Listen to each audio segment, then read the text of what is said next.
My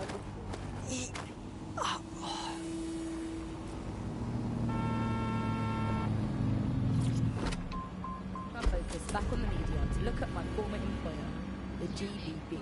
As we know, the broadcasting has been through a lot of changes since the Hassani government gave in to pressure from its corporate backers and privatised the corporation. Today, the GBB is a shadow of its former self.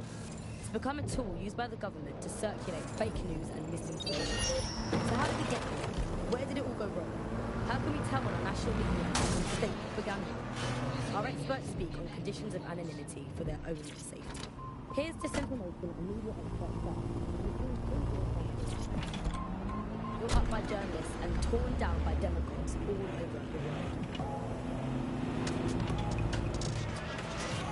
So before the media fragmented, there was a voice of authority that was trusted and worthy of trust. Then what we ended up with is a really commercial model where whether you're talking about an app on a smart device or whether you're talking about a broadcaster, the most important thing was to keep you in that environment for the longest amount of time possible. And because that meant money in their pocket. And in order to do that, a couple of things happened. One was the use of manipulative techniques around behavioral economics, things that would just keep you scrolling or keep you listening or keep you looking for more information. The second is that kind of environment favors sensationalism. And so you got more sensational headlines and it kept them in the loop.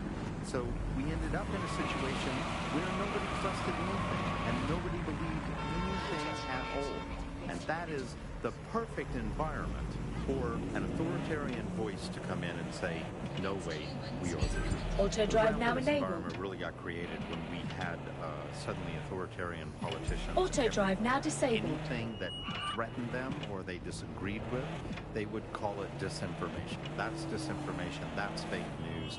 And again, we got in a situation Auto drive where now nobody enabled. really believed anything. And the trouble is if you were telling the truth, it's very hard to get your message to cut through all of the noise of all of the disinformation that's there. So like, you'll remember Out on the Edges, there was this story about when they would take a house by force, they would take any entrance and they would crucify them.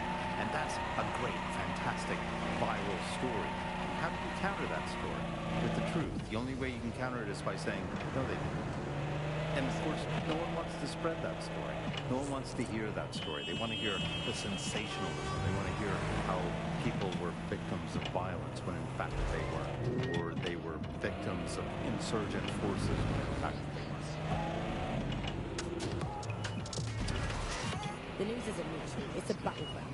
Here's media researcher and academic Alfred. The media has, of course, been perhaps the key way in which governments have controlled and influenced their populations. So totalitarian countries have typically used huge mainstream media outlets to sell one kind of news, one kind of biased news to its population. Of course, the media has always played this kind of key role in methods of state control. I think what's happening now is perhaps even more concerning, where you previously, in pre-crisis Britain, we had perhaps more diverse